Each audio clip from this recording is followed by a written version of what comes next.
देशात 7 राज्ये केंद्रशासित प्रदेशांमध्ये 9,800 कोटींहून अधिक खर्चाचे 15 विमानतळ प्रकल्प उभारण्यात आले आहेत.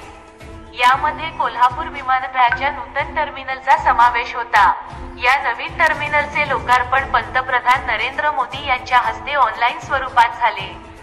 या कार्यक्रमानंतर मुख्यमंत्री एकनाथ शिंदे यांनी कोल्हापूर विमानतळाच्या या नवीन इमारतीची पाहणी करून हे विमानतळ कोल्हापूर जिल्ह्याच्या पर्यटन विकासात महत्त्वपूर्ण भूमिका पार पाडेल असे मत व्यक्त केले.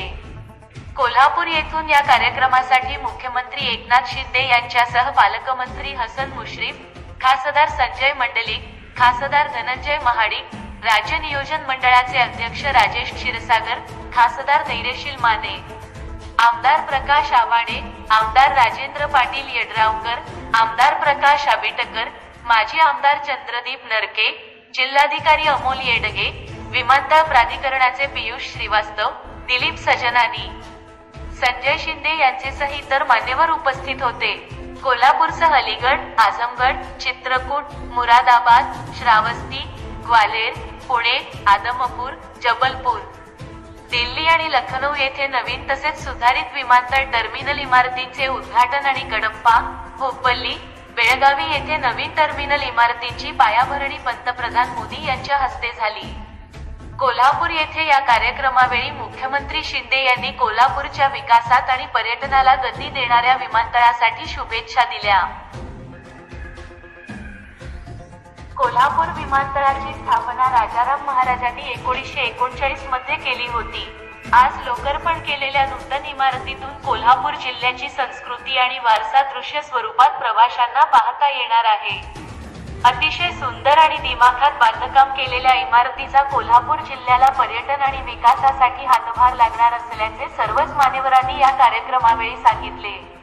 पालकमंत्री हसन मुश्रीफ, खासदार संजय मंडलिक, खासदार धनंजय महाडिक, खासदार धैर्यशील माने यांनीही यावेळी आपले मनोगत व्यक्त केले.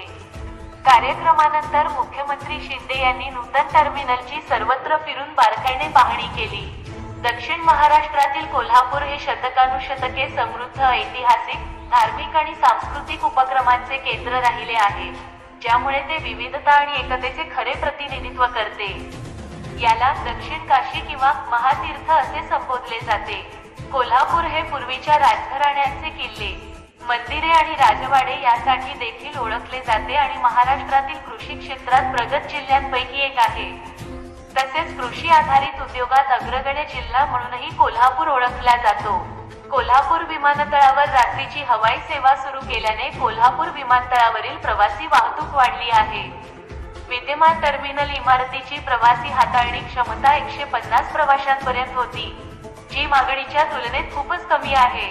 त्यानुसार भविष्यातील वाहतूक वाढ लक्षात घेऊन एटीसी टॉवर कम टेक्निकल ब्लॉक आणि एअरसाइड वाढीसह नवीन टर्मिनल बिल्डिंगचे नियोजन करण्यात आले. भारतीय विमानतळ प्राधिकरणाने 255 कोटी खर्चून A320 प्रकारच्या विमानांच्या संचालनासाठी विमानतळ विकसित करण्याचा निर्णय घेतला आहे. 2 टप्प्यात धावपट्टी आणि संबंधित कामांच्या विस्तारासाठी राज्य सरकारकडून 65 एकर जागेची मागणी करण्यात आली आहे. सध्या उपलब्ध असलेल्या जागेत पहिल्या टप्प्यातील विकासकामे पूर्ण झाली आहेत. कोल्हापूर विमानतळाचे टर्मिनल भवन स्थानिक संस्कृती आणि वारसा लक्षात घेऊन तयार करण्यात आले आहे, जेणेकरून त्याचे सार आतील आणि बाहेरील दोन्हीमध्ये प्रतिबिंबित होईल. नवीन टर्मिनल इमारतीच्या दर्शनी भागावरील मोठे तोरण हे सामान्यतः कोल्हापूर शहरातील महाराजांच्या राजवाड्यात वापरल्या जाणाऱ्या वास्तू किंवा नवीन राजवाडा, भवानी मंडप इत्यादी वारसा वास्तूंद्वारे प्रभावित आणि प्रेरित आहे. त्याप्रमाणेच टर्मिनल भवनाच्या आत बसवलेल्या कलाकृती कोल्हापूर शहरातील समृद्ध कला, स्थापत्य आणि संस्कृतीचे वैभव दर्शवतात. पर्यटकांना या ठिकाणाची जाणीव करून देण्यासाठी त्यांना स्थानिक संस्कृती, वारसा, उपजत परंपरा, धार्मिक श्रद्धा, सामाजिक जीवन आणि विविध पर्यटन स्थळांची चित्रे, चर्मकला, लेदर वर्क आणि कोल्हापुरी साजच्या कलाकृती प्रदर्शित केल्या आहेत. येथील धावपट्टीचा विस्तार 1370 मीटर ते 1780 मीटरचा आहे. 03 पार्किंग वे, 1 A320+2 AT872 प्रकारच्या विमानांसाठी आहे. नवीन टर्मिनल इमारतीचे क्षेत्रफळ 3900 चौरस असून तासी प्रवासी क्षमता 500 आहे. वार्षिक क्षमता 5 लाख प्रवासी आहे. वाढीव हवाई कनेक्टिव्हिटी, पर्यटन, व्यवसाय, शिक्षण आणि रोजगार निर्मितीला चालना देऊन कोल्हापूरच्या आर्थिक समृद्धीसाठी आवश्यक आहे. कोल्हापूर विमानतळाच्या विकासामुळे या भागातील हस्तकला उद्योगाच्या वाढीस मदत होईल, ज्यात कापड, चांदी, मणी आणि पेस्ट दागिन्यांची हस्तकला, मातीची भांडी, लाकूड कोरीव काम आणि लाखेची भांडी, पितळी पत्रे आणि ऑक्सिडाइज्ड सिल्वर आर्टवर्क आणि लेस आणि भरतकाम यांचा समावेश आहे.